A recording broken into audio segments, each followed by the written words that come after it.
Luz y sal, reunir y servir. Retiro 113, la piedad según nuestra obra. Hacia el 50 aniversario del Instituto de Formación para Laicos al servicio de la Pastoral Parroquial. Año del Señor, julio 2024. Entre dos aniversarios de oro a esta generación dorada. A manera de introducción y presentación, vamos a comenzar hablando sobre los dones del Espíritu Santo. Como lo vimos en el grado de neumatología, que es un grado de escuela de pastoral que nos habla sobre la acción del Espíritu Santo en toda nuestra historia de la salvación, y donde vemos que el Espíritu Santo es renovador, de quien procede toda la gracia. El Espíritu Santo da vida a la Iglesia a través de la multiplicidad de dones que Él concede para toda la comunidad. Esta multiplicidad se realiza en todo hombre a través de los dones del Espíritu Santo, de manera comunitaria, es decir, a todos por igual mediante los 7 dones, como sabemos que son la sabiduría, el entendimiento, fortaleza, ciencia, consejo, piedad y temor de Dios, y de manera individual a través de los carismas, que son muchos y muy variados. Nuestro tema de retiro nos hace referencia al libro de Isaías en los primeros versículos del capítulo 11, donde podemos leer lo siguiente, tomado de la Biblia de Jerusalén. Isaías 11. Saldrá un vástago del tronco de Jesé, y un retoño de sus raíces brotará. Reposará sobre él el espíritu de Yahvé, espíritu de sabiduría e inteligencia, espíritu de consejo y fortaleza, espíritu de ciencia y temor de Yahvé. Y también leemos en el libro de la sabiduría, en el capítulo 7, versículo 7, por eso pedí y se me concedió la prudencia, supliqué y me vino el espíritu de sabiduría.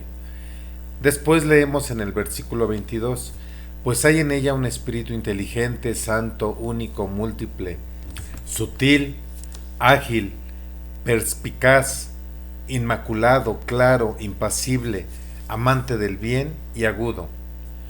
Bueno, este libro de la sabiduría nos muestra características de este espíritu que eleva al hombre a una vida sobrenatural a través de los dones. También leemos en el Apocalipsis capítulo 1, también tomado de la Biblia de Jerusalén, Juan a las 7 iglesias de Asia, gracia y paz a vosotros de parte de aquel que es, que era y que va a venir, de parte de los 7 espíritus que están ante su trono.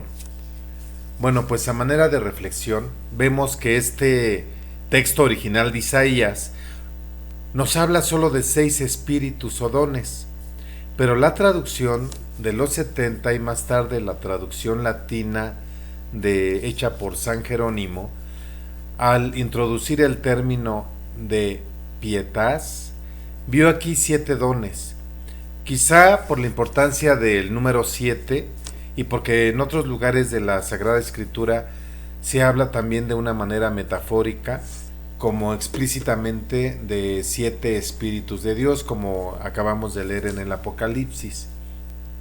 De la misma manera, San Agustín, en el Sermón 147, recurre a estos 7 dones para indicar la escala que hay que subir para llegar a una perfección cristiana. Recordemos que el 7 representa la perfección. En su reflexión, San Agustín dice que el profeta comienza con el don de la sabiduría para llegar al temor, como el que desde la cima va bajando hacia nosotros. Él terminó por donde nosotros tenemos que comenzar. Entonces, piensa sobre todo en los cristianos que reciben los dones del Espíritu, los cuales son considerados como gracia que hay que añadir en un proceso ininterrumpido de perfección cristiana.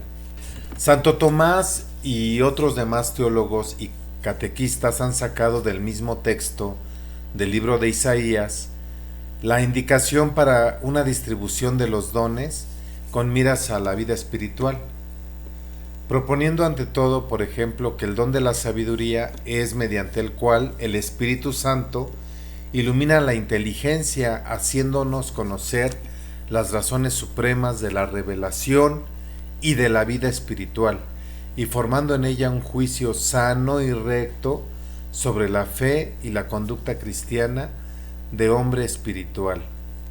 Está también el don de la inteligencia como una agudeza especial dada por el Espíritu para intuir la palabra de Dios en su profundidad y sublimidad.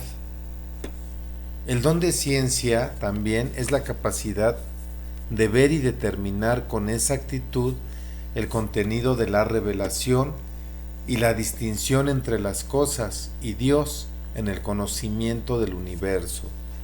El don del consejo del Espíritu Santo nos da una habilidad sobrenatural para regularnos en la vida personal, por lo que se refiere a la realización de acciones arduas y opiniones difíciles que hay que tomar, así como el gobierno y en la guía de los demás. El don de fortaleza, el Espíritu Santo sostiene la voluntad y hace pronta, activa y perseverante para afrontar las dificultades y sufrimientos, como acontece por ejemplo en el martirio, en el de sangre, pero también en el del corazón y en el de la enfermedad o la debilidad. Mediante el don de piedad, el Espíritu Santo orienta el corazón hacia el hombre, hacia Dios, con sentimientos, afectos, pensamientos, oraciones que expresan la filiación con respecto al Padre que Cristo ha revelado. En el don del temor de Dios, el Espíritu Santo infunde en el alma un sentido de profundo respeto por la ley de Dios y los imperativos que se derivan de ella para la conducta cristiana, liberándola de las tentaciones del temor servil y enriqueciéndola por el contrario con el temor filial empapado de amor. Por otro lado, y de manera particular, a cada uno el Espíritu Santo nos enriquece además con carismas, como lo podemos ver en la primera carta de San Pablo a los Corintios, primero como apóstoles, en segundo lugar como profetas, en tercer lugar como maestros, luego el don de los milagros, el don de curaciones, de asistencia, de gobierno y de diversidad de lenguas. Todos los carismas que se derivan de cada uno de estos, que son muchos y muy variados. Finalmente, San Pablo nos habla de lo que el Espíritu Santo puede obrar dentro a través de sus frutos, a condición de que seamos dóciles a la dirección y nos mantengamos siempre atentos a su inspiración. Esto quiere decir que si llevamos a cabo nuestros dones y carismas y los ponemos al servicio de la comunidad, entonces veremos los frutos del Espíritu Santo, que son el amor, la alegría, la paz, la paciencia, la afabilidad, la bondad, la fidelidad, mansedumbre, dominio de sí. O sea, si vivimos según el Espíritu, tenemos que obrar también el Espíritu. Como nos dice la palabra, por tus frutos los conoceré. Entonces, en base a este contexto, este tema de retiro, vamos a ver la piedad según nuestra obra. ¿En qué documentos podemos encontrar que nos habla de la piedad? Documentos de nuestro instituto. Bueno, en los estatutos 27 vemos, deben contar con una intensa vida de piedad. En el calendario vemos, han de ser personas de piedad genuina, tomado del primer párrafo. También en el mismo calendario, en el tercer párrafo, vemos, este instituto recibe sus normas de formación en 3 órdenes, la vida de piedad auténtica, que los 3 órdenes es la piedad, el estudio y la acción. Aquí nada más estamos haciendo referencia a la vida de piedad. Luego en el calendario de actividades, en el cuarto párrafo, de los 3 elementos básicos de formación, es la piedad, la vida interior y auténtica, la que conduce a la santidad, la más importante asignatura de este instituto. Entonces, bueno, de lo que se acaba de exponer, a la piedad le antecede la palabra intensa, que quiere decir que se vive con fuerza, la piedad se vive con fuerza. Y también vemos la palabra genuina, que quiere decir original o auténtica, que son palabras que son inspiradas por Pío X, San Pío X, que a su vez le fueron inspiradas por el Espíritu Santo. La piedad también se asocia a una vida interior que nos conduce a la santidad. Vamos a tomar también dos puntos como principio. Primero, la raíz de la palabra piedad nos lleva a entender mejor piedad, del latín pietas, que es devoto, el que es bueno, lo que nos lleva a que para ser bueno se fundamenta en una raíz buena. Por lo tanto, tomemos a la piedad, el ser bueno es contar con la base de una vida interior, y si es auténtica, genuina, espiritual, va en camino a la santidad con la gracia de Dios. Bien, la piedad según la misión de nuestra obra apostólica. Vamos a comenzar con un orden lógico partiendo de nuestros documentos. Bien, 1, tenemos la piedad en general. 2, la vida interior como fuente y raíz de la piedad. 3, la santidad. 4, piedad, adoración, alabanza. 5, momentos, espacios. 6, oración. 7, formación. 8, apostolado. 9, la obra. Y 10, la Virgen María. Vamos a comenzar con el capítulo 1, piedad, piedad en general. Bueno, a manera de introducción vemos que nuestros textos afirman que nuestro corazón es como un vaso con un cupo limitado. ¿De qué se puede llenar este vaso? Pues de Dios o de las cosas, de afectos terrenos o de nosotros mismos, que sería el egoísmo. Si es de Dios, se le llama piedad. Si es de las cosas, se le dice avaricia. Y si es de nuestros afectos terrenos, se le dice voluptuosidad. Si es de nosotros mismos, entonces es egoísmo. En la medida que nos vayamos vaciando de todo lo que no es de Dios, nos vamos a ir llenando de Dios.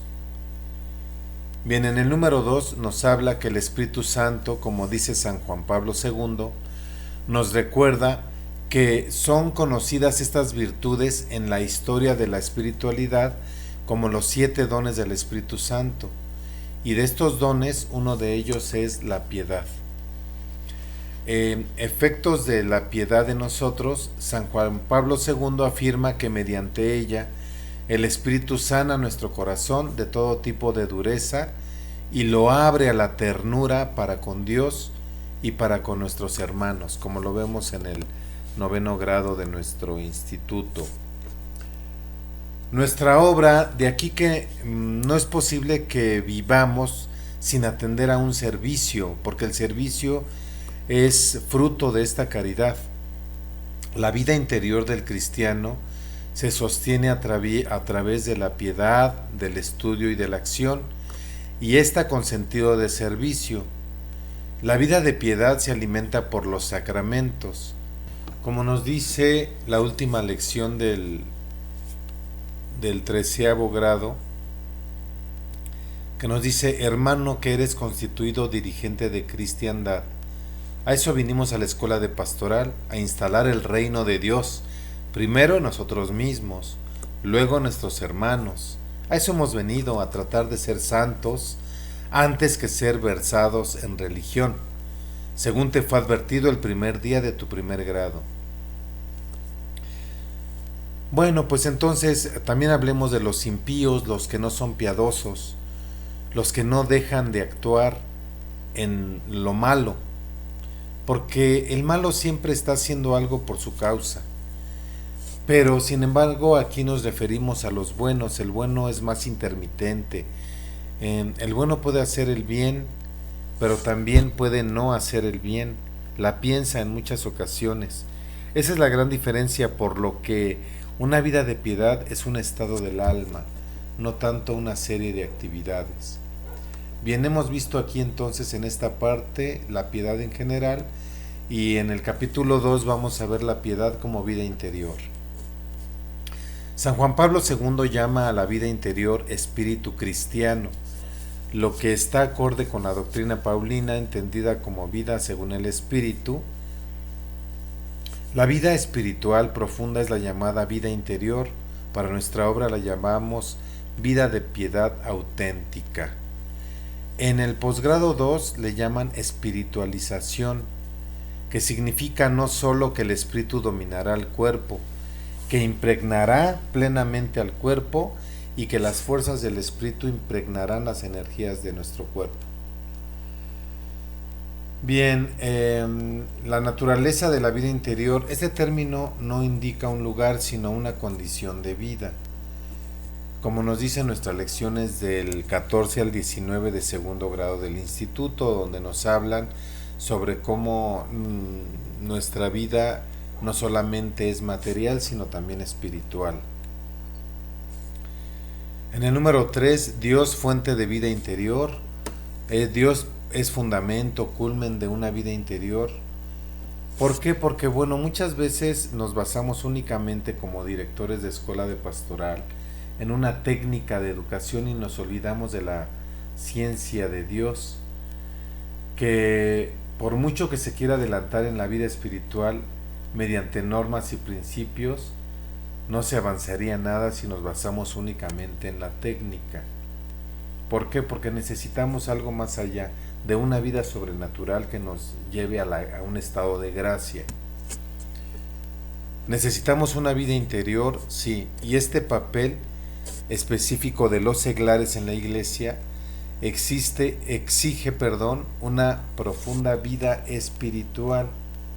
Y nuestro hermano fundador de la obra, Vicente, escribió: porque no vayamos a caer a un lado o al otro descuidando el estudio, la meditación, la reflexión y la oración, confiados viciosamente en que el Señor lo hará todo, y viciosamente asimismo podemos confiar tan solo en nuestras capacidades humanas, llevados jactanciosamente en nuestras propias capacidades únicamente. Por eso la conversión, por supuesto, a estas alturas ya tenemos que haber dado un paso a nuestra conversión. O sea, dejar de vivir como viven todos para comenzar una vida a los ojos de Dios. Tratar de hacer el bien, aunque muchas veces nos parezca incómodo. No estar al pendiente de lo que la mayoría nos juzga o lo que la mayoría dice. Buscar una vida interior, un nuevo estilo de vida, una vida nueva. Esforzarnos por alcanzar una vida interior.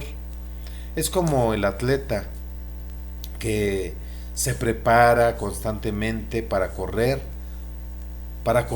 una carrera que lo lleve a la victoria.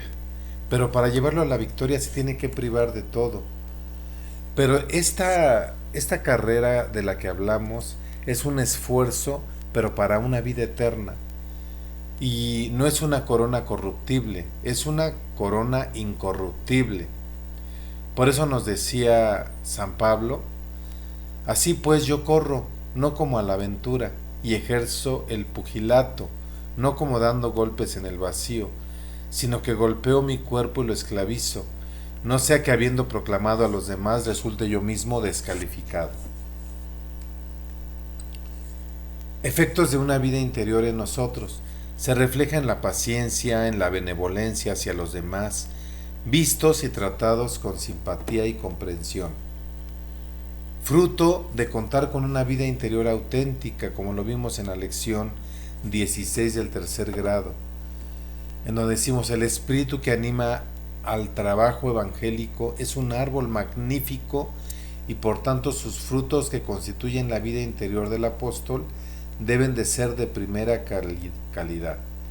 Y en posgrado 3 vimos con el Papa Francisco que nos habla del día de la primavera. ¿Qué es lo que pasa en primavera? Las plantas florecen, los árboles florecen. La vida cristiana debe ser una vida que debe florecer en obras de caridad, en hacer el bien, pero si no tiene raíces no puede florecer.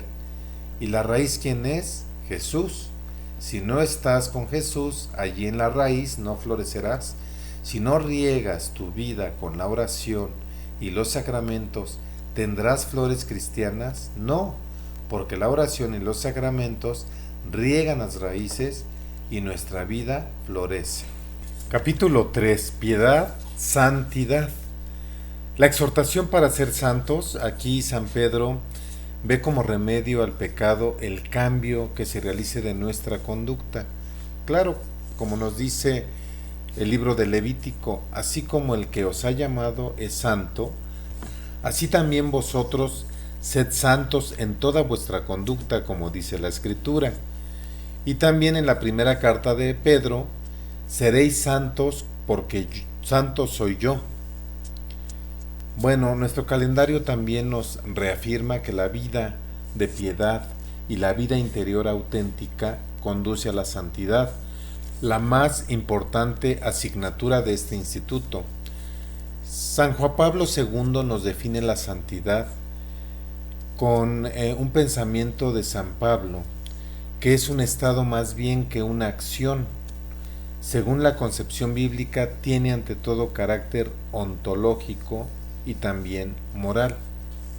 O sea que es la santidad no solamente es portarte bien de manera intermitente, sino un estado es que permaneces de manera constante con una forma de actuar, con valores, con principios, pero no intermitente, sino de una manera más continua. ¿Por qué es necesaria la santidad? Porque si Dios es toda misericordia y nos ama, no excluye el deber de presentarnos puros e íntegros ante Él. Este grado de santidad personal no depende de la posición que se ocupa en la sociedad o en la iglesia, sino el grado de caridad con que vivimos. Lo mismo puede decirse de nuestra obra. No es que pasando a un segundo término el cargo o la antigüedad o los conocimientos no sea importante, pero es más importante la caridad con la que vivimos. La santidad como vocación, porque este es nuestro llamado de Dios a esta santidad. Cristo nos deja una norma apremiante en la máxima evangélica de excelencia inalcanzable. Vosotros sed perfectos, como es perfecto vuestro Padre Celestial. Bien, la vida interior como santidad, en la carta apostólica Christi Fidelis Laici, nos ofrecen 5 criterios de eclesialidad, siendo el primero de ellos la búsqueda de la santidad. La primacía de la santidad también se afirma en Redemptoris Missio, en el 3er grado. La santidad es un presupuesto fundamental y una condición insustituible para realizar la misión salvífica de la Iglesia. Por eso la vida interior, como santidad en la vida comunitaria, debemos de procurar que esa santidad florezca entre nuestros hermanos. Pues como nos dice San Pablo en la carta a los Hebreos, poned cuidado en que nadie se vea privado de la gracia de Dios, en que ninguna raíz amarga retoñe ni os turbe, y por ella llegue a inficionarse la comunidad. Bien, efectos de la vida interior como santidad en quien la practica, como lo vemos en el 7º grado, el santo está siempre dispuesto a subir y el pecador a bajar. Así como el hombre perfecto se perfecciona cada día más y más, el pecador desmerece progresivamente.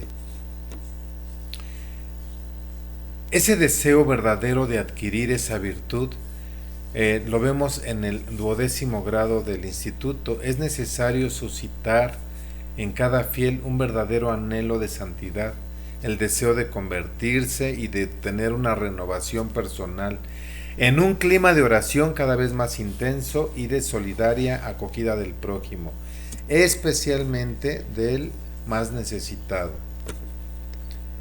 Puede lograrse de una manera gradual esta santidad, como nos encontramos en el 10º grado de nuestro instituto. Jesús progresaba en sabiduría, en estatura y en gracia ante Dios y ante los hombres. Y también lo vemos en el libro del Evangelio de según San Lucas.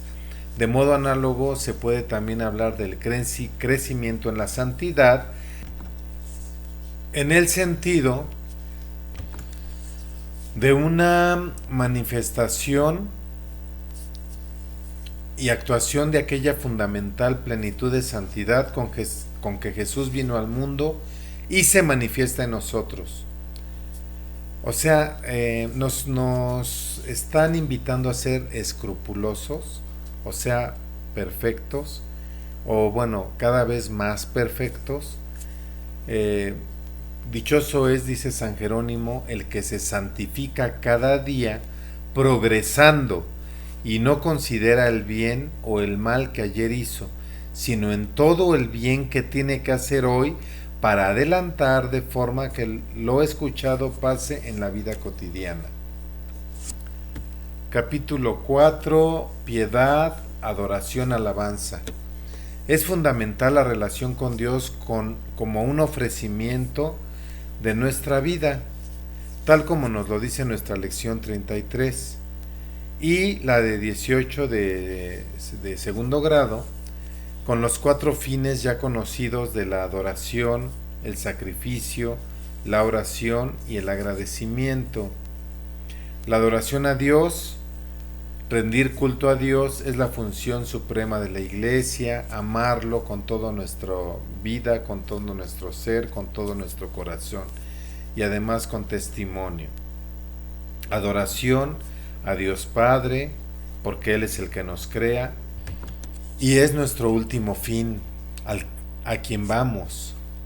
Adoración a Cristo, pues como nuestro Maestro, modelo, Rey, Pastor, Mediador, porque padeció, murió y resucitó por nosotros para nuestra salvación. Adoración al Espíritu Santo. Esta recomendación aparece en la carta a los Efesios: llenaos más bien del Espíritu, recitar entre vosotros salmos, himnos y cánticos inspirados, cantad y salmodiad en vuestro corazón al Señor. Adoración a la Santísima Trinidad. Utilizar las palabras de adoración que usaba la beata Isabel acerca de la Trinidad. Oh Dios mío, Trinidad que adoro, ayúdame a olvidarme completamente de mí para establecerme en ti, inmóvil y quieta, como si mi alma estuviese ya en la eternidad. Pacifica mi alma. Pues también glorificar a Dios, como esta glorificación del Dios uno y trino, bajo la acción del Espíritu Santo, que siempre está orando en nosotros y por nosotros, que tiene lugar en nuestro corazón y se traduce en estas alabanzas. Alabanza a Dios, alabar al Señor en el cielo, alabarlo en su fuerte firmamento. Lo vemos en el Salmo 148, alabadlo sol y luna, alabadlo estrellas radiantes, y todo el universo entero lo alaba. Palabras de alabanza que brotan del corazón del apóstol San Pablo, al Rey de los siglos, al Dios inmortal, invisible y único, honor y gloria por los siglos de los siglos. Amén. Salmodiad a Dios. Llenaos más bien de este espíritu, recitar entre vosotros salmos, himnos y cánticos inspirados, cantad y salmodiad en vuestro corazón al Señor, dando gracias continuamente y por todo a Dios Padre, en nombre de nuestro Señor Jesucristo. Cantar a Dios.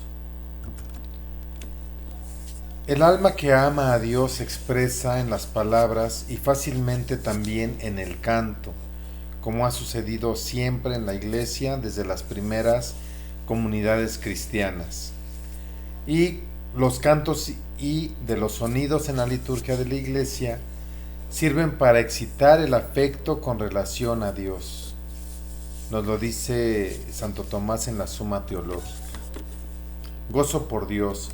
Jesús muestra alegría y gratitud en una oración que celebra la benevolencia del Padre. Yo te bendigo, Padre, Señor del cielo y de la tierra, porque has ocultado estas cosas a sabios e inteligentes y se las has revelado a los pequeños. Bueno, también tenemos en Jesús la alegría asume toda su fuerza en el impulso hacia el Padre, como suceden en las alegrías estimuladas y sostenidas por el Espíritu Santo en la vida de los hombres. A manera de conclusión, adorar a Dios se trata de un camino ascético. La ascesis es esta renuncia a, al mundo para vivir más de una manera más espiritual. Un camino ascético es la renuncia a cosas materiales. Un camino ascético personal y comunitario que a veces resulta arduo a causa del ambiente secularizado que nos rodea, o sea, del mundo. Pero precisamente por esto el esfuerzo debe ser mayor y más firme, como nos lo dice nuestro 10º grado. Subamos al monte y detengámonos a contemplar y sumergirnos en el misterio de la luz de Dios. Capítulo 5. Piedad, momentos, espacios. Bien, vamos a ver a qué se refiere este capítulo, y nos habla en la introducción que hay 3 caminos para todo esto: la vida de gracia, la vida de oración y la sobrenaturalización. Entendemos por sobrenaturalización aquellas cosas del mundo que se elevan a un grado sobrenatural cuando se consagran a Dios. Bueno, en el número 2 vemos Dios gracia, que es necesaria esta gracia. ¿Por qué? Porque junto con el auxilio interior del Espíritu Santo va a ayudarnos a mover el corazón y dirigirnos hacia Dios. Nos abre los ojos del Espíritu y nos concede a todos el gusto de aceptar y creer en la verdad. El abandono en Dios es una respuesta para las luchas que debemos combatir para nuestro bien espiritual. Y como nos dice el Papa Benedicto XVI, y es que para las luchas que debemos combatir para nuestro bien espiritual, porque aquel que se abandona en Dios confía plenamente en Él y tiene ganada la gracia. Contacto con Dios. Deseo este crecimiento mediante el contacto con Dios de modo directo. Abrir vuestro corazón y vuestras conciencias ante aquel que os conoce mejor que vosotros. Hablad con Él, profundiza la palabra del Dios vivo, leyendo y meditando la Sagrada Escritura. Aquí nos hablan de este contacto, de esta unión con Dios, mediante este contacto que se logra a través de la oración. Presencia de Dios. La presencia de Cristo que dirige la buena noticia, convierte y nos transforma. La presencia de Dios, que es Cristo mismo que vino a la tierra, en algún sentido comienza en el hombre y en su mente y permite a la criatura subir al Creador. La Sagrada Escritura, pues sea esto para nosotros una indicación de cómo debemos leer la palabra divina, con qué predisposición debemos escucharla y cómo la hemos de aplicar a nosotros mismos. Desconocer la Escritura es desconocer a Jesucristo y renunciar a anunciarlo. En la liturgia misa encontramos a Jesús en la Sagrada Liturgia. Al vivirla, celebrando el misterio pascual, los discípulos de Cristo penetran en los misterios del reino y expresan de modo sacramental su vocación y discipulado y misioneros. Liturgia, como sabemos, es un encuentro personal de Dios con la Iglesia. Número 9, en la palabra de Dios, que hay que tener el corazón siempre abierto para recibirla. No basta con escuchar con los oídos, sino acoger en el corazón esta semilla de esta palabra que Dios quiere darnos para permanecer y dar fruto, para tomar conciencia de lo que Jesús hizo y dijo una vez. Y esa palabra está viva, la palabra de Jesús que está en el Evangelio, está viva y llega al corazón. Bueno, es Cristo quien nos habla y por eso nosotros estamos atentos, porque es un coloquio directo, es el Señor que nos habla directamente. En la Iglesia comunidad, el encuentro con Cristo, gracias a esta acción invisible del Espíritu Santo, se realiza en la fe que se recibe y se vive en la iglesia. Y allí se cumple su promesa: donde están 2 o 3 reunidos en mi nombre, ahí estoy yo en medio de ellos. Lo leemos en el Evangelio de San Mateo, capítulo 18, versículo 20. En la Eucaristía: si no coméis la carne del Hijo del Hombre y no bebéis su sangre, no tendréis vida en vosotros. El que come mi carne y bebe mi sangre tiene vida eterna, y yo lo resucitaré en el último día. Lo que leemos en el Evangelio de San Juan, capítulo 6. Y en todo lo demás también lo encontramos de un modo especial en los pobres, en los afligidos, en los enfermos. En nuestra familia también, por la piedad mutua de sus miembros y por la oración que se dirige a Dios, se presenta a la familia como un santuario de la iglesia. Lo encontramos también en los sacramentos, en la relación con la Eucaristía, que hay que reflexionar sobre el tema del sacramento de la penitencia, que tiene una importancia insustituible en nuestra formación. En la oración, esta oración personal y comunitaria con Dios, que se alimenta por la palabra y por la Eucaristía. También lo encontramos en la Virgen María, en la veneración de Virgen Madre de Dios, que ella intercede en todo momento por nosotros y que es nuestra mediadora ante el Padre.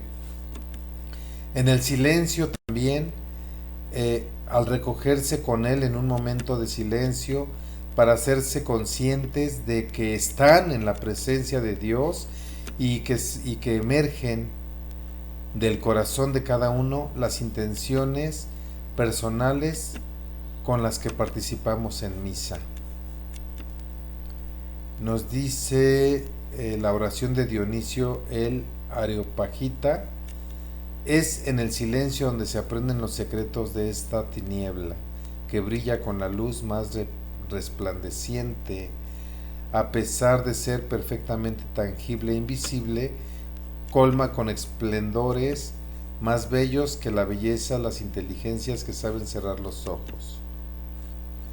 En el servicio, a semejanza del buen pastor que da la vida por sus ovejas. Recordad que se trata de una relación recíproca. Capítulo 6. Piedad, oración. En los estatutos vemos en el número 19 cómo debe de ser esta vida de oración.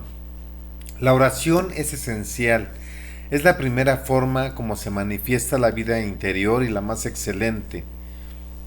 Los doctores y maestros del espíritu están tan convencidos de esta verdad que con frecuencia nos han presentado la vida interior como una vida de oración.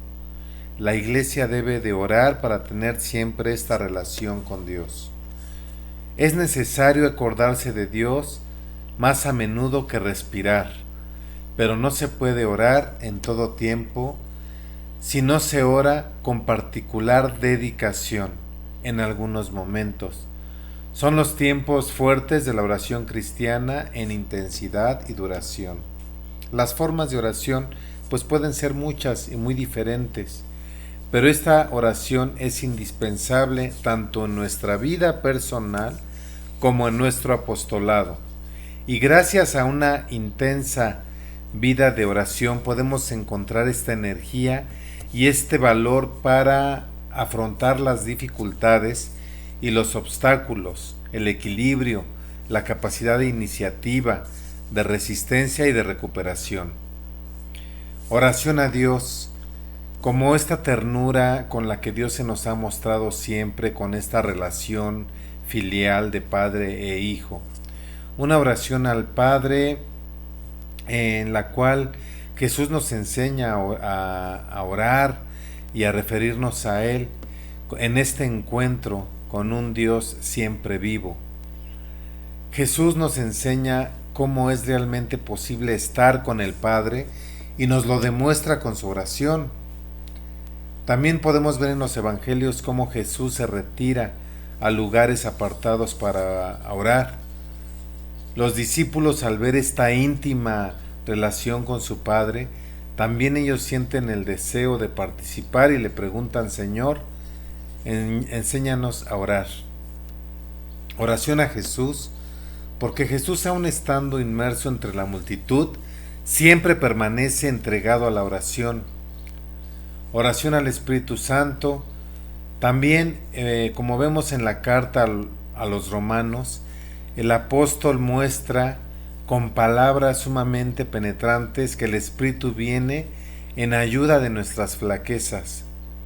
El Espíritu Santo es autor de nuestra oración, y todo en la enseñanza de San Pablo, el Espíritu Santo se presenta como el autor de la oración cristiana. Él es el que nos impulsa a orar porque nos mueve nuestro corazón hacia Dios.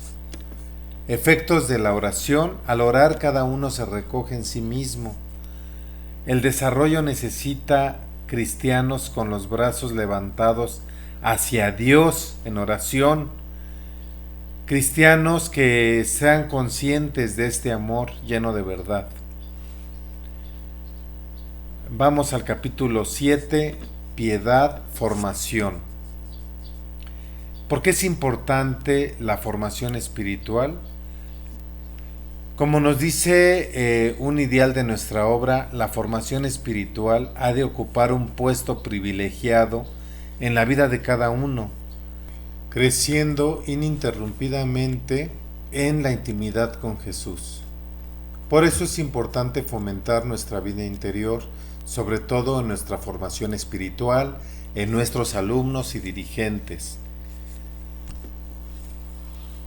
Fomentar la formación espiritual en unión a la vida interior, lo que nos pondrá en guardia contra los peligros y posibles extravíos. Es necesario formarnos con solidez. Todo el que oiga estas palabras mías y las ponga en práctica será como el hombre prudente que edificó su casa sobre la roca. Cayó la lluvia, vinieron los torrentes, soplaron los vientos y embistieron contra aquella casa, pero ella no cayó, porque estaba cimentada sobre la roca. Formación en la piedad. Dirigentes. Jesús quiere inculcar la idea de que la fe en Él, suscitada por el deseo de la curación, está destinada a la salvación. La salvación espiritual no solo es instrucción religiosa, es indispensable la lectura, el estudio, la meditación y la oración. Como conclusión, si el dirigente y el alumno no piensan en la mutua santificación y en la santificación de lo que los rodea por medio de las clases, ¿cuál habrá de ser la digna realización suya? Y si Cristo no está en sus planes, ¿con quién cuentan? Vamos al capítulo 8, piedad apostolado. Es necesaria la piedad interior en el apostolado, porque antes de hablar al hombre de Dios, es necesario hablar a Dios de los hombres. ¿Será finalmente que a fuerza de practicar el apostolado lo hemos convertido en un oficio? Esto sería muy importante reflexionarlo. Si tú tienes en tu interior hueco, ¿qué vas a poder comunicar? Si bloqueas con apatía la relación espiritual con los evangelizados, ¿qué podrás recibir de lo que ellos te comuniquen? Entonces esto podría explicar que hay veces en los grupos hay una tibieza. ¿Por qué? Porque necesitamos llenar nuestro vaso de Dios para poder llevar algo a todos aquellos que son evangelizados. Capítulo 9, piedad y la obra. La obra se puede perder fácilmente porque debido a tantas actividades, proyectos que se tienen que realizar, al final nos quedamos sin tiempo y muchas veces perdemos de vista lo que es fundamental, que es nuestra vida interior, nuestra vida del corazón, nuestra vida espiritual, aquella que nos lleva al encuentro con el Señor. Capítulo 10, piedad, Virgen María. Su vida interior, pues, fue una vida de fe y de oración, de amor y sacrificio. Todo lo que fue y la ha conducido es la inhabitación de Dios en ella. En su corazón Maduró el deseo de vivir en ese estado para alcanzar la intimidad cada vez más profunda con Dios. La belleza de su alma, entregada totalmente a Dios, circuncidarás tu corazón y el corazón de tus descendientes para que ames a Yahvé, Dios tuyo, con todo tu corazón y con toda tu alma, a fin de que tengas vida. María como modelo, pues ha sido modelo de santidad para la Iglesia, ha sido nuestra Madre del Señor. En María la comunidad ha visto siempre un ideal de mujer llena de amor y de ternura, porque vivió la pureza del corazón y de la carne. María testimonia el valor de una existencia humilde y escondida. No deseó nunca los honores ni las ventajas de una posición privilegiada, sino que trató siempre de cumplir la voluntad de Dios. Servicio a la Iglesia. San Lucas nos la presenta como una persona que solo deseaba brindar su humilde servicio con total y confiada disponibilidad al plan divino de salvación. Este es el sentido de la respuesta. He aquí la esclava del Señor, hágase en mí según tu palabra. Bien, pues hasta aquí el tema de retiro, que nos habla acerca de la piedad vista desde varios puntos muy importantes en la oración, en la formación, en la vida interior, en la Virgen María, en la oración. Entonces pasamos al cuestionario guía, que está puesto en 2 tiempos. El primer tiempo va de la pregunta 1 a la 7 y en el segundo tiempo va de la 8 a la 14. Es importante que se tome en cuenta que los alumnos de primero, para encontrar las respuestas de los grados superiores, pueden consultar a sus coordinadores o a su equipo de servicio. Bien, para que puedan entre todos ir construyendo las respuestas. Y bueno, vamos a comenzar. Nos dice la número 1, ¿qué entiendes por la palabra piedad? ¿Cuáles son las diferentes concepciones de piedad? Y menciona 3 documentos de nuestra obra donde las encontraremos.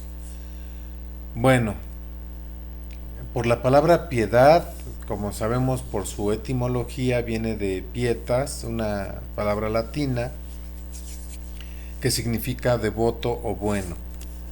Se puede definir como un sentimiento que impulsa al reconocimiento y cumplimiento de los deberes, no solo para con la divinidad, los padres, la patria, los parientes, los amigos, sino para con todo ser humano. Esta es una definición muy general.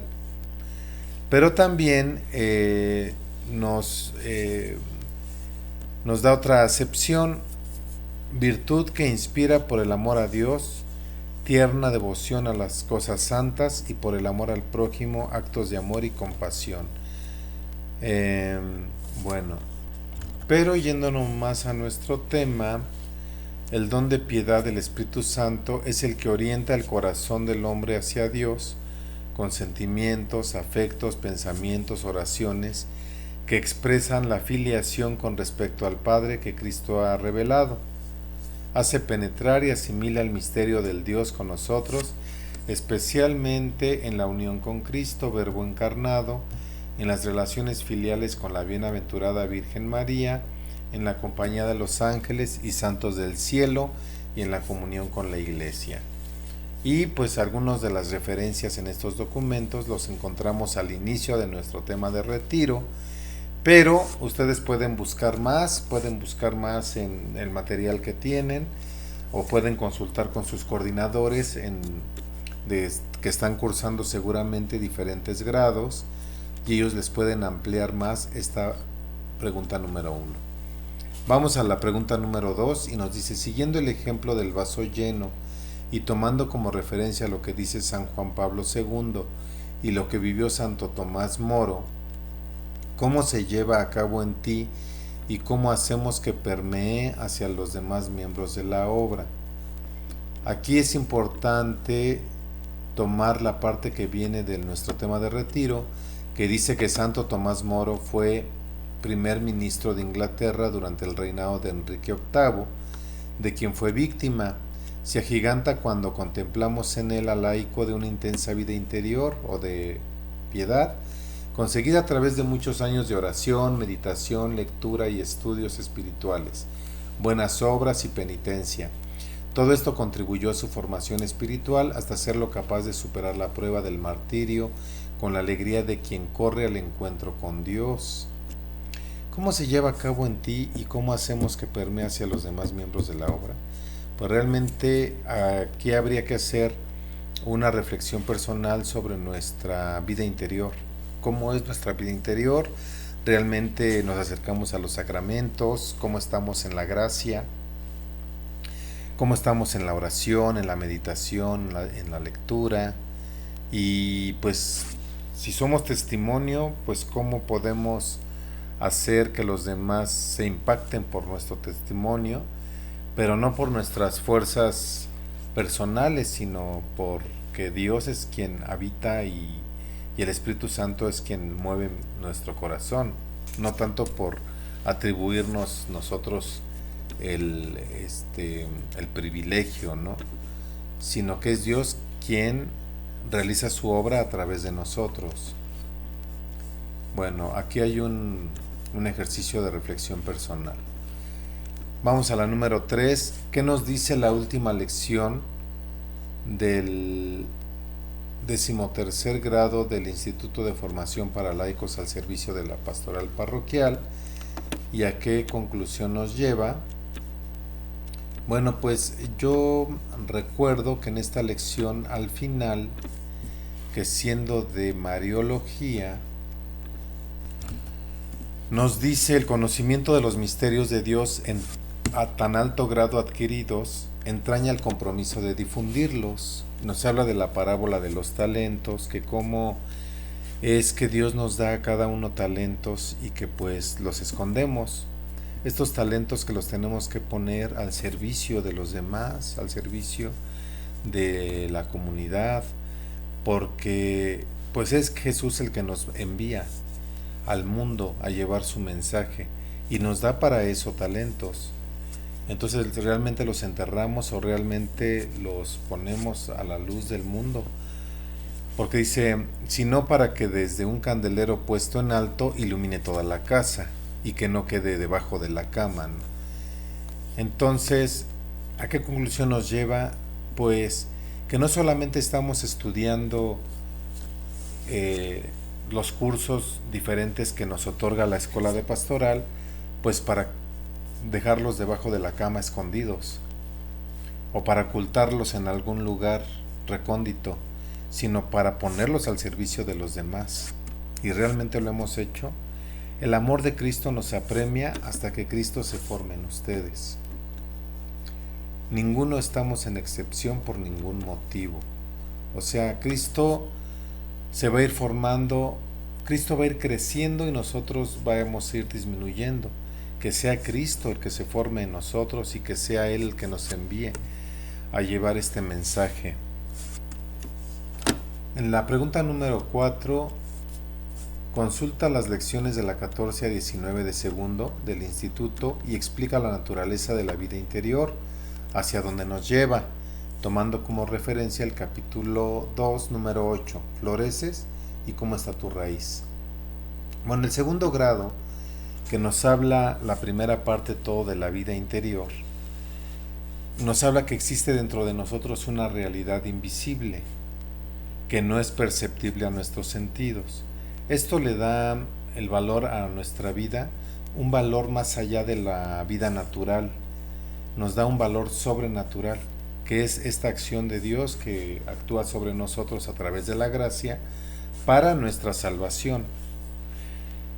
Después nos habla de estos valores como el milagro, el carisma y el principio de autoridad dentro de la iglesia, que son valores que no se ven, que no se palpan, que los sentidos no los captan, pero sí la gracia y nuestra vida interior los alcanzan a percibir.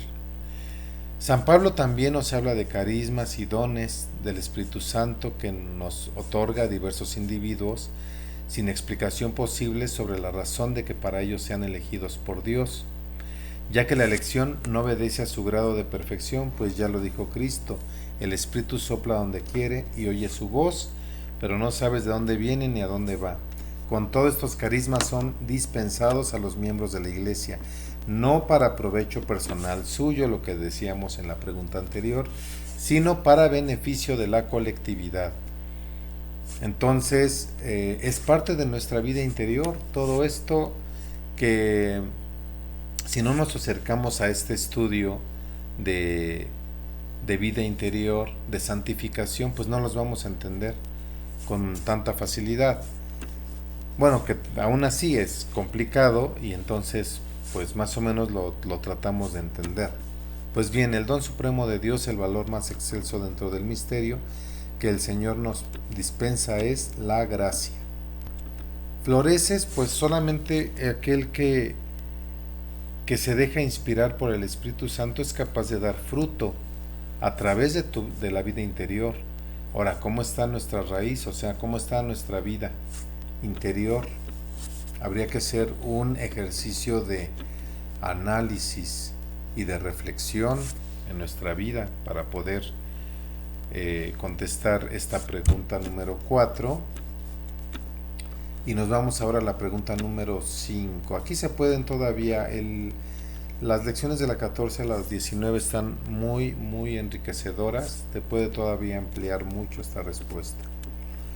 5. Tomando en cuenta nuestro calendario de actividades, define lo que significa santidad, por qué y para qué la necesitamos y cómo la podemos lograr. De la parte de nuestro calendario viene donde dice: de los 3 elementos básicos de formación, piedad, estudio y acción, la piedad es la que nos conduce a la santidad. El estudio y la acción también, pero la piedad es un elemento que nos asemeja a Dios a través de la caridad.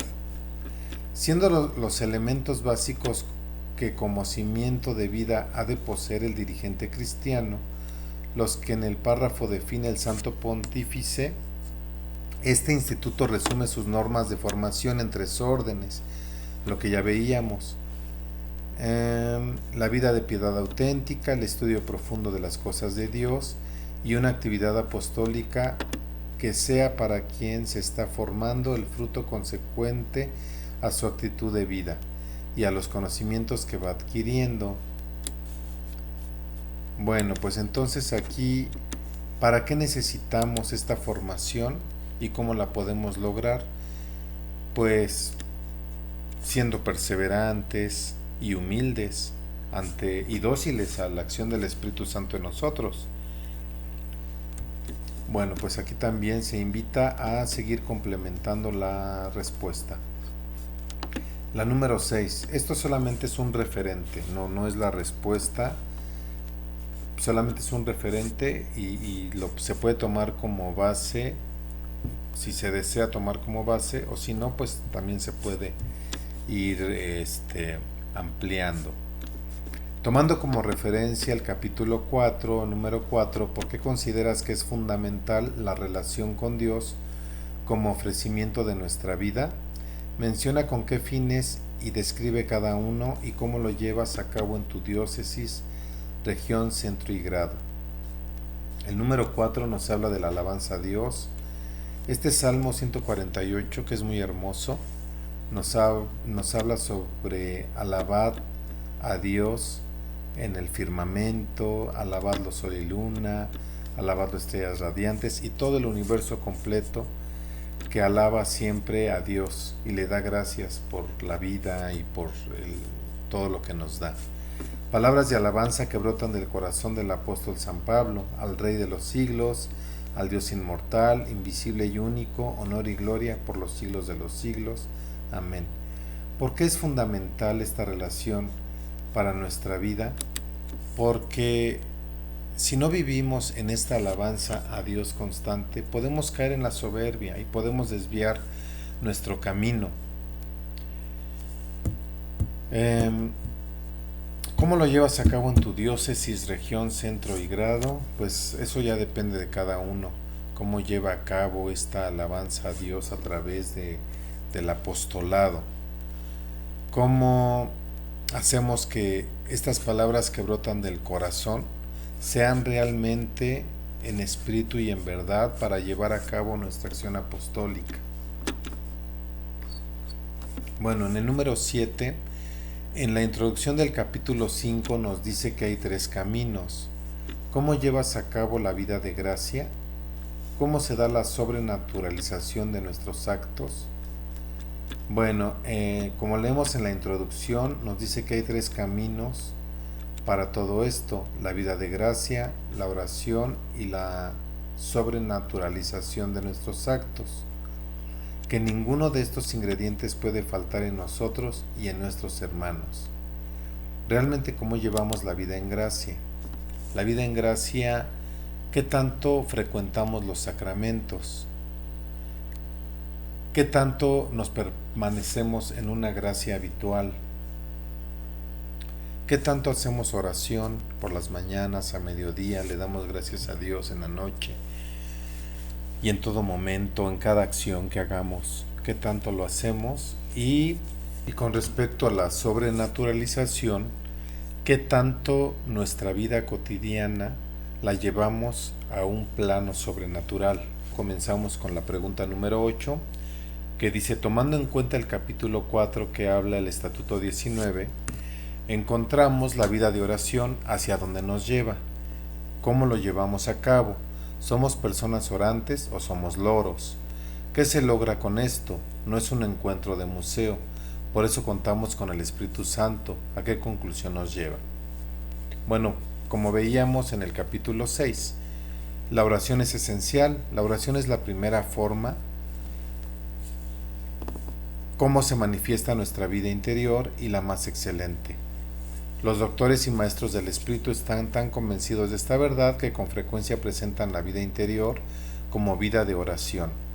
Para ser una iglesia orante, la iglesia debe orar, pero esta oración pues tiene que ser personal, con Dios, pero no repetir frases como nos decía aquí, como loros, sino con este espíritu en verdad que se relaciona con espíritu a espíritu, con Dios. ¿Qué se logra con esto? Pues una santificación, una vida interior plena. ¿A qué conclusión nos lleva? ¿Realmente hemos aprendido esta práctica de orar y de platicar con Dios? Ya sea a través de fórmula o a través de una oración espontánea, pero que sea una comunicación real y veraz con Dios. Bien, bueno, pueden complementar esta pregunta número 8 con más ideas y nos vamos a la número 9. En el capítulo 7 nos remite a la firmísima constancia. En el número 8 nos dice que la formación espiritual tiene un lugar privilegiado. ¿Cómo logramos construir sobre roca? ¿Cómo la llevas a cabo en ti? ¿Cómo la fomentamos en nuestros dirigentes y con quién cuentas? Y nos dice el capítulo 7, fomentar la formación espiritual en unión a la vida interior, lo que nos pondrá en guardia contra los peligros y posibles extravíos, y no se correrá el riesgo de sacrificar los principios a fines inmediatos o secundarios, y no se olvidará el fin primario y último de que nuestro apostolado, misión y evangelización estén subordinados a la caridad. También nos dice que la necesidad de formarnos con solidez. Todo el que oiga estas palabras mías y las ponga en práctica será como el hombre prudente que edificó su casa sobre la roca. Cayó la lluvia, vinieron los torrentes, soplaron los vientos y embistieron contra aquellas casas, pero ella no cayó porque estaba cimentada sobre roca. Bueno, ¿cómo la llevas a cabo en ti esta cimentación? ¿Cómo la formamos en nuestros dirigentes? Y realmente con quién cuentas. Pues son estas preguntas para que podamos continuar reflexionando sobre ellas, porque esto más es una reflexión un poco más personal y sobre la función que tenemos cada uno en su apostolado. En el número 10 nos dice, tomando como referencia el capítulo 8, ¿por qué es necesaria la piedad interior en el apostolado? y qué nos impide llevarla a cabo. Y nos dice que si tienes tu interior hueco, ¿qué comunicarás si bloqueas con apatía la relación espiritual con los evangelizados? ¿Qué podrás recibir de lo que ellos te comuniquen? Es así explicable que a veces se den grupos de apostolado en que la tibieza haya hecho presa de todos sus miembros. El evangelizador solo tenía apariencia exterior que ofrecer.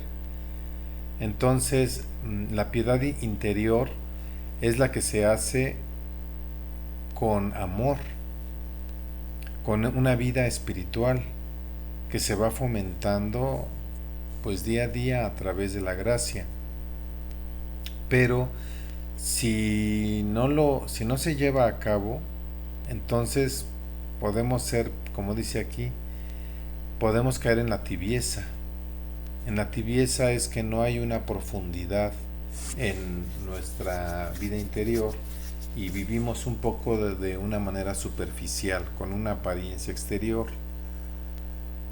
Y entonces, al final de cuentas, pues no se va a ofrecer a un Cristo auténtico que está actuando en mí, sino a lo mejor hasta técnicas o frases que no tienen mucha profundidad.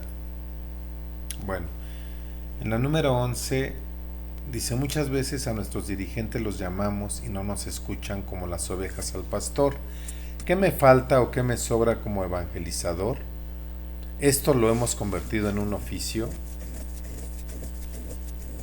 A manera de reflexión personal, realmente aquí nos preguntan a cada uno: yo siendo evangelizador, ¿qué me falta? O bien, ¿qué he hecho de sobra también?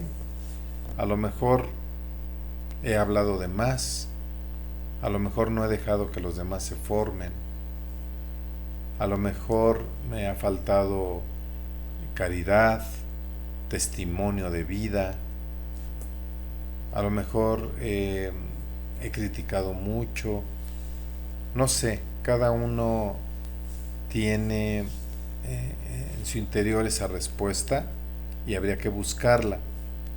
¿Esto lo hemos convertido en un oficio o realmente ha sido de los domingos nada más? Nada más los domingos me trato de portar bien y después ya de lunes a sábado se me olvida y otra vez ya cuando va a llegar el domingo vuelvo a cambiar de canal. O realmente se ha convertido en un oficio del diario, esta oración, esta vida interior, esta espiritualidad, no sé, esa manera de reflexión. Vámonos a la número 12, basándonos en el capítulo 9. Hay tanto trabajo y nos podemos perder fácil entre tanta actividad y proyectos. ¿Qué es lo fundamental que debemos cuidar? Bueno, pues principalmente debemos cuidar nuestra vida interior, ya que se puede perder fácilmente, porque debido a tantas actividades, a tantos proyectos que realizar, al final nos queda poco tiempo y perdemos de vista lo que es fundamental, nuestra vida del corazón, nuestra vida espiritual, nuestra vida que es el encuentro con el Señor.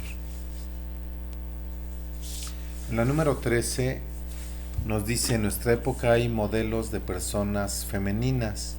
¿Cómo y en qué te das cuenta que ese modelo de persona es María? ¿Qué te motiva o identifica con ella? Y aquí, a manera de reflexión personal, pues podemos saber qué es lo que te identifica o qué es lo que te mueve de María. Ese sí que le dio a Dios desde el momento en que envió al ángel, el momento que le dijo: he aquí la esclava del Señor, hágase en mí según tu palabra. Esa humildad, esa entrega, el ser la estrella de la evangelización, su fortaleza, su testimonio de vida, el amor de madre, el sufrimiento que llevó con valentía, no sé, cada uno a manera personal va a responder este modelo que es María para nosotros y qué es lo que nos motiva y nos identifica con ella. Y en la número 14 dice: para esta generación doblemente dorada, vemos que en 1972 se crea el equipo laico y en 1975 comienza el Instituto de Formación para Laicos. Entonces se están cumpliendo los aniversarios, los 50 años, en el 2022 y 2025, ¿sí? Y además, por eso se le llama doblemente generación dorada, ¿sí? Es el 2022, se cumplen 50 años, y en el del equipo laico, y en el 2025 los 50 años del instituto. Por eso es doblemente dorada. Y en el segundo año de la novena intercontinental guadalupana, que va del 2023 al 2031. También para las en conmemoración de las apariciones de la Virgen de Guadalupe. Menciona acciones concretas de piedad que llevarás a cabo en tu diócesis, región, centro o grado. Y aquí pues ya son propuestas que cada quien puede hacer de manera personal, que estas acciones se pueden llevar a cabo para conmemorar estas fiestas de estos aniversarios que se están cumpliendo. Bueno, pues esperando que puedan seguir reflexionando su tema de retiro, que puedan complementar estas preguntas, tanto documentándose, preguntando con su equipo laico o bien con propuestas personales. Se puede enriquecer bastante nuestro tema de retiro. Gracias y que Dios los bendiga.